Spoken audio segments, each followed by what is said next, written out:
한번 따라왔을까요? 사명이 생명을 살린다. 사명이 생명을 살린다.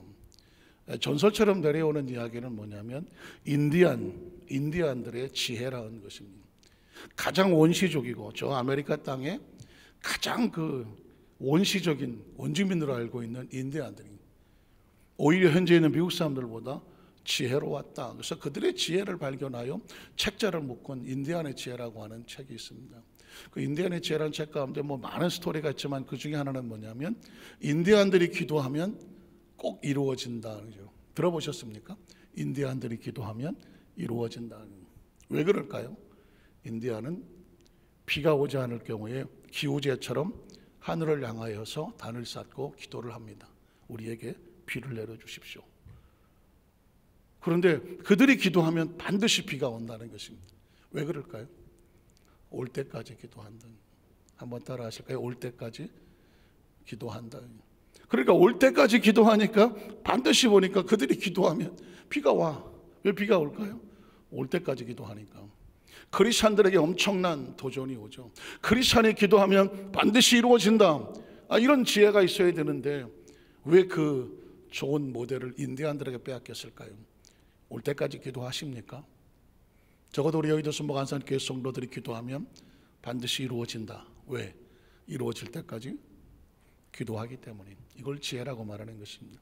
또 한 가지는 제가 말씀드린 기억이 있지만 그 급류가 내려올 때, 계곡에 막 급류가 내려와서 그걸 건너가야 될 상황이 돼버렸을 때 많은 사람들은 급류를 보고 겁이 나니까 아유 못 건너가. 저걸 어떻게 건너가겠어.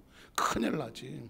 할 때 인디언들은 거침없이 그 급류를 향해서 물살을 헤치고 건너가더라는 것입니다. 뭐가 다를까요? 그들은 거대한 바위돌 같은 큰 돌덩어리를 하나씩 들고 급류 속으로 들어간다는 것입니다. 어떤 사람들이 보면 참 미련한 짓을 하고 있지 않겠습니까? 그냥 들어가도 유사시 헤엄쳐 어떻게 해야 되는데 손발을 묶어버리는 것처럼 거대한 돌덩어리를 들고 급류 안으로 들어가니 다들 저건 맨정신 아닐 거야 라고 생각을 할 겁니다. 그러나 그들은 지혜가 있습니다. 그 물살이 70kg의 내 몸무게를 휩쓸을 능력이 있다고 하지만 30kg짜리를 내가 몸에 붙이면 100kg가 돼버리거든. 그러면 70을 쓸어버리는 급류가 내가 내 몸을 100kg를 만들어버리면 날 쓰러뜨리지 못하죠. 그러니까 30kg짜리 바위돌 같은 것을 들고 급류를 향해 들어가면 급류가 그를 쓸어내려가지 못하는 것입니다. 이걸 지혜라고 말하는 것입니다. 그래서 그 물속에 들어가는 사람들은 조그만 돌을 갖지 않습니다. 만약에 우리가 돌을 나른다고 하면 할 수만 있으면 작은 돌, 힘 안 드는 돌로 가지고 날려나갈 것인데 그 물속으로 들어가는 그 물속에 급류를 건너가는 사람은 절대로 가벼운 돌을 잡지 않습니다. 할 수만 있으면 무거운 돌을 잡습니다. 자기가 감당할 수 있는 무거운 돌을 가지고 자기 몸무게를 무겁게 만들어 버리는 것입니다. 그걸 지혜라고 말하죠. 그 와중에 난 조그만 거 들게 하는 사람들은 지혜가 모자라는 것이죠. 굉장한 지혜가 아닐 수 없습니다. 우리 신앙생활 가운데에 사실은 이 거대한 바위를 들고 가는 것은 지혜가 필요한데 이 바위는 사명과 같은 것입니다. 사명과 같고 직분과 같고 신앙을 지켜내는 것과 같습니다. 사실상 크리스찬들이 신앙생활을 하다 보면 별의 별 급류를 다 만나지 않습니까? 별의별 힘들고 어려운 일을 만나지 않겠습니까? 그때 이것을 이겨나갈 수 있는 것이 뭘까요? 이겨나갈 수 있는 것은 거대한, 내게는 짐 같은, 내게는 불편해 보이는 내 손과 발과 에너지를 다 쏟게 만드는 사명을 붙잡는 것입니다. 직분을 붙잡는 것이고요, 믿음을 부여잡는 것입니다. 지금 거대한 코로나19라고 하는 급류가 전 세계를 지금 강타를 하고서 휩쓸어 내려가고 있지 않습니까?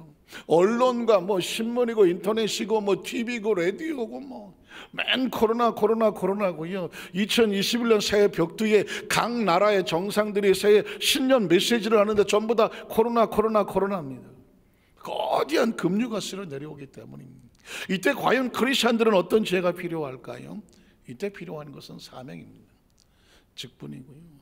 가장 힘들고 어려울 때는 우리는 무거운 사명을 부여잡는다. 여기에 최선을 다하고 붙잡고 나가다 보면 그게 우리를 지켜나가는 것이죠. 한번 따라왔을까요? 사명이 생명을 살린다는 것입니다. 우린 첫 번째로 구약 성경 속에 보면 믿음의 선배들은요, 그 거대한 급류 속에서 어떻게 살아남았느냐, 그들에게 하나님께서 사명을 맡겨주셨습니다. 직분을 맡겨주셨습니다. 책임을 맡겨주셨고요, 의무를 맡겨주셨습니다. 어떻게 보면 가장 힘들고 어려울 때, 가장 정말 내가 자유롭고 싶을 때, 내 힘으로 도망을 치고 싶을 때인데 하나님은 너 이거 감당해 라고 사명을 맡겼습니다. 그리고 그 사명을 붙잡은 사람들이 살았습니다. 여러분, 제가 오늘 송구역신 예배 때 노아 얘기를 했지만, 노아의 홍수 심판으로 거대한 급류가 세상을 덮으려고 할 때 하나님께서는 노아에게 덜커덕 방주 지어라 라고 말했습니다. 아니, 지금 이제 얼마 안 있으면 온 세상이 홍수로 말미암아 심판을 받아 쓰러나가 얼마 남지 않았는데, 그럼 먹고 싶은 거 좀 먹고, 입고 싶은 거 입고, 하고 싶은 거 다 하고 좀 해보고 살게 하시지. 아니, 그 정말 청천하늘에 정말 무슨 뭐 날벼락과 같이 저 산꼭대기에다가 방주를 지으라고 하리니, 그 다음에 가지고 있는 모든 시간, 에너지, 정력 모든 걸 쏟아서 방주 지어야 되잖아요. 사명과 직분이 맡겨진 것이죠. 그가 방주를 질 때 많은 사람들은 손가락질을 하고 미쳤다고 말하고 조롱했었습니다. 심지어 그의 아내와 자녀들도 아버지 왜 저래, 당신 왜 이러냐고 말했습니다. 사명이란 때로 그렇습니다. 돌덩이를 들고 급류를 들어가는 인간을 보면서 저 미친놈들 저 죽으려고 한장했네 하는 소리와 같은 것입니다. 그 속에 있는 지혜를 알아보지 못하면, 그 속에 담겨져 숨어있는 하나님의 시크릿 비밀을 알지 못하면 사람들은 손가락질을 합니다. 노아가 방주를 칠 때 많은 사람들은 미친놈이라고 말했을 것입니다. 그러나 세월이 지나서 홍수가 터졌을 때 그들은 비로소 깨달았습니다. 방주가 노아를 살리는 것입니다. 사명과 직분이란 그런 것입니다. 그 메시지는 진 아라랏산에서 발견됐다고 하는 그 노아의 방주는 지금도 우리에게 외치고 있는 것입니다. 당신들은 무슨 방주를 짓고 있는가요? 얼마나 큰 방주를 짓고 있으며 사명과 직분을 가지고 가는가? 세월이 지난 다음에 깨닫게 될 것이다. 그 방주가 당신을 살렸다는 것입니다. 기억해 보십시오. 오늘 우리의 삶을 뒤돌아보면 우리가 여기까지 달려오면서 무수히 많은 휘청거림이 있었고, 넘어짐이 있었고, 쓰러짐이 있었습니다. 그럼에도 불구하고 일어섰던 이유가 뭔지 아십니까? 하나님께 우리에게 맡겨졌던 크고 작은 방주들을 붙잡고 달려오다가 보니까, 그 사명과 직분을 위해서 기도하다 보니까, 그 문제 가지고 하나님 앞에 엎드리다가 보니까, 싫든 좋든 간에 사명에 붙잡혀서 내 시간과 정력과 내 가진 에너지를 쏟아서 하나님 앞에 무릎 꿇었던 것들이 지나고 보니까 나를 여기까지 인도해 주신 것 아니겠습니까? 여러분, 하나님께서 맡겨진 사명은 그런 것입니다. 하나님은 사명으로 살리는 것이죠. 노아의 방주가 심판 속에서 홍수가 쏟아져 나왔을 때, 아무리 노아가 방주를 잘 만들었다고 하지만 그 심판 속에서 노아의 방주가 견딜 수 있겠습니까? 혹시 노아의 방주가 깨져 나가면 어떻게 되는 건가요? 그러나 노아의 방주는 깨져 나갈 리가 있다 없다? 절대로 없습니다. 왜 없을까요? 방주가 깨지면 하나님의 꿈이 깨지는 것입니다. 노아를 통해서 새로운 세대가 태어나야 되는데 하나님께서 방주를 깨트리실 리가 있겠습니까? 노아의 방주는 절대로 홍수의 심판 속에서도 깨트려지지 않습니다. 왜냐하면 그 속에 사명이 있기 때문입니다. 아브라함의 자손들이 살아 내려오면서 그 힘들고 어려운 열악한 형을 만나면서 아브라함과 이삭과 야곱의 후손들이 내려가면서 그들의 대가 끊어질까요? 절대 끊어질 리 없습니다. 왜냐하면 아브라함에게는 하나님의 약속이 있습니다. 너와 내 자손이 이 땅을 가지고 이 땅에서 내가 하나님 맡기신 사명을 끌고 가리라는 것입니다. 아브라함이 뛰어나고 아브라함의 자손이 핏줄과 혈통이 좋아서가 아닙니다. 아브라함에게는 하나님의 약속과 사명이 있기 때문에 그는 반드시 살아나는 것입니다. 이삭이 모리아 산 꼭대기에 올라가서 그가 번제가 돼서 그 목숨을 잃을까요? 아닙니다. 이삭은 절대로 죽을 이유가 없습니다. 죽어서도 안 되고 하나님이 죽일 리도 없습니다. 왜 그런지 아십니까? 너와 네 자손이 하늘의 무별처럼 많을 것이다. 이삭이 살아야 무별이 되는 것이거든요. 그러니까 하나님께서는 이삭을 죽일 리가 없습니다. 꼭대기에 올라가 번제를 드리라고 말했지만 하나님은 그 죽일 생각이 없었죠. 아브라함의 마음을 보는 것이죠. 아브라함은 이미 하나님의 마음을 눈치를 챘던 것 같습니다. 그래 이삭아 같이 올라가자고 말하는 것입니다. 하나님의 약속과 사명을 믿은 사람은 기꺼이 아들을 내려놓는 것입니다. 왜냐하면 하나님은 자기 사명을 죽일 리가 없기 때문이에요. 여러분 마찬가지입니다. 아브라함이 그랬고 이삭이 그랬고 야곱도 그랬고, 야곱이 에서에게 핍박을 받았는데 20년 원한을 가놨는데 400명의 군사가 왔는데 야곱과 에서가 만났을 때 야곱이 에서에게 맞아 죽겠습니까? 맞아 죽을 이유가 절대로 없습니다. 400명 아니야 4,000명을 끌고 와도 야곱은 절대 에서의 손에 죽지 않습니다. 왜 그럴까요? 야곱에게는 약속이 있습니다. 하나님의 약속이 있고 사명이 있기 때문입니다.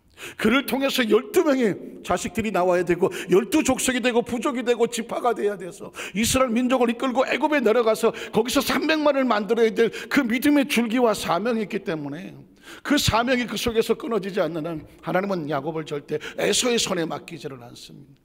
요셉이 핏덩어리가 돼갖고 애굽에 끌려 내려가서 온갖 고초와 모함과 억울함과 심지어 왕의 감옥에 처박힌다고 할지라도 세상에 요셉을 죽일 수 있을 것 같습니까? 어림도 없습니다. 남들은 말하기를 요셉은 죽었다고 말하고 형들도 죽이려고 했었지만 세상이 죽음이 그를 토해버리고 맙니다. 왜냐하면 요셉은 애굽의 총리가 되어야 될 사명이 있기 때문입니다. 사명이 생명을 살리는 것입니다. 반드시 요셉은 총리가 돼서 고센 땅을 차지해야 되고 이스라엘 70명의 부족을 데려다가 그곳에서 300만을 만들어야 될 사명이 있기 때문에 요셉은 아무리 힘들고 어려운 고비를 만나도 누구도 요셉을 손댈 수 없습니다. 이유는 뭐냐면 요셉에겐 하나님의 사명이 있기 때문입니다. 모세가 피투성이가 돼서 광야로 도망을 쳤습니다. 많은 사람들이 그 모세를 죽이려고 했었고 바로의 군대가 쫓아갔지만 모세가 광야에서 죽겠습니까? 40년을 잊혀진 존재가 되고 나이 80이 되어져서 한 목동이 되어져서 초라하게 늙어가더라도 모세의 생이 끝날 것 같습니까? 어림도 없는 이야기입니다. 모세는 반드시 살아서 이스라엘 민족을 이끌고 출애굽을 시키고 요단 홍해수를 찢어내고 광야를 통과해서 가나안 땅 앞에까지 끌고 가야 될 사명이 모세에게 있기 때문인 것입니다. 모세를 사람으로 바라보십니까? 모세 나이 80에 무슨 이제 초라하게 늙어버리고 지팡이나 지는 초라한 존재로 보이십니까? 아니면 하나님의 거대한 사명과 약속이 끌고 가는 하나님의 모습이 보입니까? 그리스도인들은 사람을 사람으로 보지 않습니까? 그 배 위에 흘러가고 있는 하나님의 뒷모습을 보는 것입니다. 한번 따라왔을까요? 그리스도는 하나님의 사명자들을 사람으로 보지 않고 하나님의 뒷모습으로 바라본다는 거죠. 우리는 피차에 서로 바라보면서 하나님의 뒷모습으로 바라봐야 되죠. 하나님께서 끌고 가 하나님의 거대한 뒷모습이 그 사람을 끌고 가는 것입니다. 성경은 그래서 그 구약 성경 하나님의 사람들이 그 관통하고 있는 하나님의 뒷모습이 관통을 하는 것입니다. 다윗의 뒤에도 하나님의 뒷모습이 보이는 것이고 솔로몬이 보이는 것이고 선지자들 뒤에도 하나님의 뒷모습이 보이고 있지 않습니까? 왜 뒷모습이라고 말할까요? 뒤에서 그 백성을 끌고 가기 때문입니다. 이스라엘 민족을 바벨론이 하고 아시리아가 무슨 점령을 해서 그 민족을 말살을 시키려고 했었지만 그들이 말살되지 않는 이유가 뭡니까? 하나님은 이스라엘 민족을 끌고 가셔서 그 다윗의 핏줄 이세 아들 속에서 누가 나와야 됩니까? 예수 그리스도가 나와야 하기 때문에, 메시아가 나와야 되기 때문에 역사 속에서 이스라엘 민족이 그렇게 피투성이가 되었어도 그들이 흔적 없이 사라지지 못하는 이유가 뭐냐면 이스라엘 민족에는 사명이 있기 때문에 그런 것입니다. 오늘 저와 여러분의 삶의 현장 가운데 끊임없이 알고 있어야 되는 것은 세상에 코로나가 나오고 또 말씀하기를 코로나 변종이 나오고 변종도 나오고 또 코로나19는 그냥 서론에 불과하다, 이거보다 더 심한 것도 나올 수 있다. 사람들이 별의별 미래가 불투명하니까 별의별 소리들을 많이 하고 있죠. 코로나19는 그냥 서론에 불과하고 샘플에 불과하다. 앞으로 더 심한 것이 나올 수 있고 코로나19는 그냥 풍토병으로 마치 아프리카 갈 때 말라리아, 황열병 예방주사 만든 것처럼 코로나19에 대한 예방주사, 백신이라는 그런 정도고 더 심한 것들도 인류가 정신 차리지 않고 환경이 파괴가 되어지고 더 많이 오염이 되기 시작을 하게 되면 인간에게는 이건 끊임없이 싸워야 될 것이 될 거라고 말하고 비관적으로 바라보는 사람들도 있습니다. 이런 상황 속에서도 기억하셔야 될 것은 뭐냐면 하나님의 사람들의 사명은 죽이지 못하는 것입니다. 사람은 죽일 수 있을지 모르지만 사명은 죽이지 못합니다. 생명은 죽일 수 있을지 모르지만 사명을 붙잡은 생명을 세상이 죽이지 못하는, 왜냐하면 하나님의 역사가 그렇습니다. 그렇게 그 역사가 끌고 내려왔습니다. 심지어 가나안 땅을 코앞에 두고 있는 이스라엘 백성들이 하나님이 우리를 죽이려 한다라고 하며 그들이 다 300만을 들고 일어나서 모세와 여호수아 갈렙을 죽이려고 몸부림쳤어도 그들이 정말 그렇게 죽을 것 같습니까? 하나님의 사람들은 그렇게 사람들에 의해서 죽는 것이 아닙니다. 하나님의 사람들은 언제 목숨이 끝나는 거냐면 사명이 끝나면 생명이 끝나는 것이죠. 그래서 사명이 생명을 살린다는 얘기는 생명은 사명으로 산다는 것과 같은 것입니다. 자, 그러면 구약성경에 흘러 내려왔던 이 사명과 생명의 관계가 이렇다면 신약성경은 더 말할 것도 없는 거 아니겠습니까? 예수 그리스도가 이 땅에 태어났습니다. 예수님의 탄생 아름답고 고요한 밤 거룩한 밤 금맑고 환한 이렇게 우리가 크리스마스 캐럴과 찬양을 부르지만 그 밤은 피투성이 밤이 아니었습니까? 헤롯 왕이 그 예수를 죽이려고 그 비슷한 시대에 얼마나 많은 어린아이들의 생명을 죽였습니까? 처절한 것입니다. 크리스마스는 처절합니다. 왜냐하면 생명의 사명이 이곳에 와서 생명의 뿌리를 뚫고 내리려고 하니까 그 연약한 그 뿌리가 그 메마른 땅은 얼어붙은 땅을 갖다 파고 들어가서 생명의 뿌리를 심으려고 하니까 그 저항하는 세력이 얼마나 강하겠습니까? 하나님의 나라의 그 뿌리가 포도나무가 와서 여기다가 생명을 쏟으려고 하니까 그 거대한 것들이 반항을 하지 않습니까? 저항을 하지 않습니까? 예수님을 죽이려고, 아기 예수를 죽이려고 헤롯의 칼날이 그 시대를 그냥 다 피투성이로 만들지 않았습니까? 그러나 헤롯의 손에 아기 예수가 목숨을 잃겠습니까? 절대로 헤롯의 손에 죽으려고 오신 예수가 아니죠. 왜 그럴까요? 예수 그리스도에게는 사명이 있지 않습니까? 자기 백성을 저들의 죄에서 건져내야 될 사명이 있어서 그렇습니다. 나약한 어린아이로 보이십니까? 제가 말씀드렸죠. 성경 속에 있는 하나님의 사람들은 사람으로 버리지 마라, 남녀노소 빈부귀천을 막론하고 심지어 저 말구에 있는 어린아이 아기 예수가 뭘 알겠습니까? 라고 생각하지만 하나님의 뒷모습을 기억하셔야 되죠. 메시아가 이 땅에 태어날 때 초라한 모습으로 다가왔지만 그 배후에는 하나님의 뒷모습, 하나님의 거대한 사명이 그를 끌고 있기 때문에 헤롯 아니야 헤롯의 할아버지가 와도 손을 댈 수가 없는 것입니다. 예수님께서 30년 동안의 사역을 하시고 이제 나이 30에 공생의 사역을 하는 가운데 제자들을 불렀습니다. 하나같이 나약하고 초라하지 않았습니까? 그들을 통해서 무엇을 하겠냐고 말했지만 또 기억하십시오. 그들은 초라한 어부가 아니었습니다. 초라한 세리 정도가 아니었습니다. 예수님께서 그를 선택하여 나를 따르라고 제자로 부르시는 건 그 배후에는 거대한 하나님의 사명이 그를 끌고 가고 있는 것입니다. 우린 피차의 영안을 열어서서 하나님의 거대한 사명으로 사람을 바라보아 주어야 하나님이 보이기 시작을 하는 것이고요, 우리 뒤에 거대한 그림자가 우리를 끌고 가고 있는데 그 그림자는 바로 하나님의 그림자라고 하는 거예요. 적어도 영적인 프라이드를 크리스찬들이 가지고 있어야 이 세상을 살아갈 때에 그 거대한 그림자의 뒷모습을 느껴가면서 사망의 음침한 골짜기를 지나갈지라도 해를 두려워하지 않을 것은 뭐냐면 나를 감싸고 있는 거대한 그림자 주께서 나와 함께 하십니다. 이미 수천 년 전에 믿음의 선배 다윗이 그런 고백을 하지 않았겠습니까? 내가 해받을 것을 두려워하지 않는다. 어떻게 합니까? 주께서 나와 함께 하십니다. 왜? 내가 하나님의 사명자니까. 그 거대한 사망의 골짜기가 다윗이라고 하는, 육신은 죽일지 모르지만 그 사명을 죽일 수 없다고 한다면 생명은 사명이 살리는 것 아니겠습니까? 예수 그리스도의 제자가 그랬고, 예수님께서 사역을 한 동안에 유대인들이 수도 없이 요한복음 강의하며 듣지 않았습니까? 예수를 죽이려고 모의하더라, 죽이려고 모의하더라, 죽이려고 모의하더라. 그래서 어떤 올무를 놓기도 하고 막 사람들 꼬투리를 잡으려고 현장에 가는마다 잡힌 여인을 죽여야 되느냐 말아야 되느냐고 마치 모세의 율법과 막 서로 엇갈려서 어떻게 코너에 잡으려고 별수를 다 썼지만 예수님이 걸립니까? 걸리지 않습니까? 걸릴 수가 없는 이유가 뭘까요? 그에게 아직 내 때가 이르지 않았다는 것입니다. 예수님의 생명은 내어주시지만 함정에 빠지고 올무에 빼져서 걸려서 비참하게 죽어나가지 않습니다. 하나님의 때에 하나님의 방법으로 정확하게 스스로 십자가에 올라가 자신의 몸을 내려놓는 것이지, 똑같은 죽음이라도 피투성이로 끌려가는 죽음이 아니라 스스로 자기 목숨을 내어놓는 것은 사명 때문에 내려놓는 것입니다. 개죽음과 순교의 차이는 뭘까요? 개죽음은 도망을 치다가 뒤통수에 총을 맞는 걸 개죽음이라고 말하면, 순교라고 하는 것은 기꺼이 내 목숨을 내려놓고 하나님의 나라를 위해서 자신의 신앙을 굽히지 않는 것을 순교, 똑같은 죽음이지만 그걸 순교라고 말하는 것은 이유가 뭘까요? 사명이 있느냐, 사명을 버렸느냐, 이것 차이가 아니겠습니까? 예수님은 십자가에 못 박았지만 죽음에 갇혔던 그 사망의 음침한 골짜기가 예수를 그 사망에 가둬둘 수가 있었나요? 가둬둘 수가 없는 이유가 뭘까요? 예수님의 사명은 죽음을 깨트리는 것이거든요. 죽음을 깨트리기 위해서 죽음 속에 들어갔고, 그 죽음을 깨트리고 나오는 것을 뭐라고 말할까요? 부활이라고 말하는 것입니다. 인류 역사 속에서 부활이라는 단어는 아무나 쓸 수 없는, 아니 누구도 쓸 수 없는 단어가 아니겠습니까?